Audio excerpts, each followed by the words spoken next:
Welcome, dear traveler, to a journey through time. Tonight, as you gently close your eyes, we will drift together into the golden sands of ancient Egypt, where stories, games, music, and celebration shaped not just daily life, but the very soul of a civilization. Breathe slowly and let your mind rest as we uncover the world where fun was sacred, where joy was wisdom, and where even the games played in quiet courtyards could echo through eternity. Settle in, relax, and let the stories carry you softly to the ancient banks of the Nile. In the golden land where the Nile breathes life into the desert, where stone monuments kiss the sky and eternity whispers through the reed, the ancient Egyptians crafted a world where joy was never separate from meaning. In their civilization, entertainment was more than leisure. It was a sacred bridge between the living and the divine, the earthly and the eternal. Tonight, as we drift together into stories of the past, we will explore how ancient Egypt wove play, celebration, and even death into a seamless tapestry of life. Let us begin this gentle journey to a place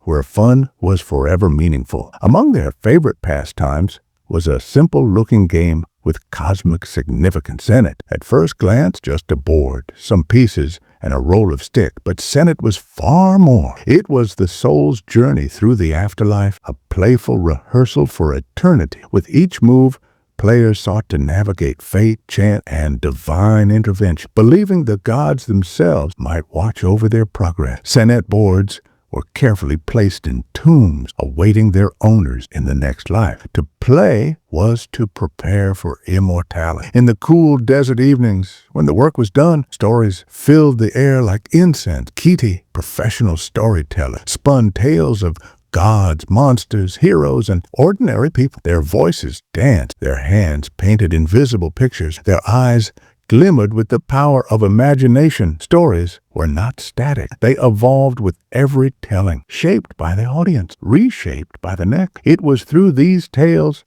that wisdom flowed, traditions thrived, and hearts united. Everyone, rich, poor, master, servant, gathered to listen and to belong. Festivals like Opet transformed cities into living theaters. Social roles reversed, servants mocked their masters. Women took on the privileges of men. For a few sacred days, the strict walls of society softened. Laughter roared. Music soared. These were not just celebrations. They were carefully crafted rituals that relieved tension, fostered unity, and brought cosmic harmony back into balance. A joyful pressure valve where chaos was allowed so that order might endure. When the Nile flooded, life shifted. It was a season of water and wonder. The Egyptians leaped into daring sport, boat jousting, swimming races, and chariot contests. Some chased adventure by racing against trained hippos. Others found thrill in the graceful yet dangerous dance of balancing on slender boats. Through sweat,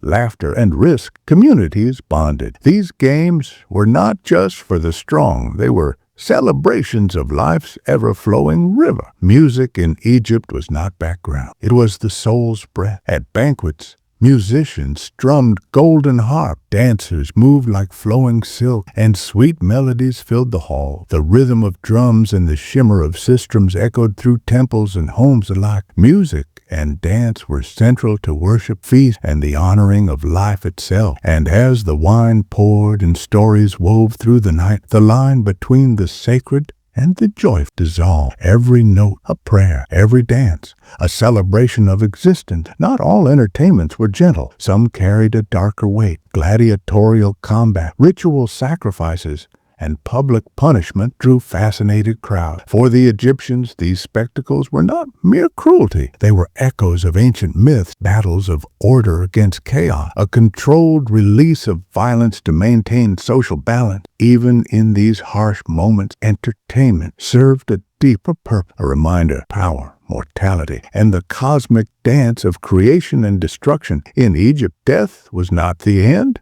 It was a celebration, an adventure, a carefully staged performance. Funeral rites became grand public entertainments. Priests, like actors, enacted sacred drama. Tombs were designed with secret doors, hidden puzzles, and even moving stone slabs. Early escape rooms guiding the soul safely forward. Festivals of the dead welcomed ancestors back among the living. Joy and sorrow walked hand in hand as families sang, feasted, and remembered, weaving death into the fabric of life. From the youngest to the oldest, Egyptians learned through play. Games taught strategy, morality, geography, and mathematics. Storytelling brought history to life. Festivals dissolved barriers, allowing even the humblest to touch the divine. Through immersive role-playing, mock trials, and dream-sharing circles, entertainment became the classroom of the soul. Learning was never a burden.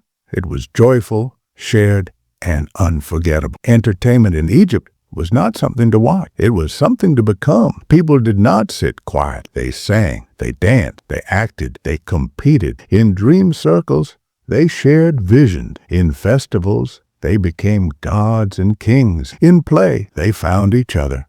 It was a world where participation was the highest art, where meaning came from joining in. In Egypt, there were no sharp lines. Work flowed into play. The sacred flowed into the joyful. Daily life was an elegant dance of meaning and merriment. This seamless life nurtured strong communities, resilient hearts, and a harmony between body, mind, and spirit. They knew that joy was not an escape. It was the very essence of being alive. And so, as we gently leave the sunlit banks of ancient Egypt behind, we carry their quiet wisdom with us. That fun can be sacred. That community can be built through joyful act. That games, stories, and music hold the power to teach, to heal, and to connect us all. The Egyptians remind us that to laugh is to live well, that to play is to prepare the soul for eternity, and that the deepest entertainments are those where our hearts are fully awake and fully together. Rest now,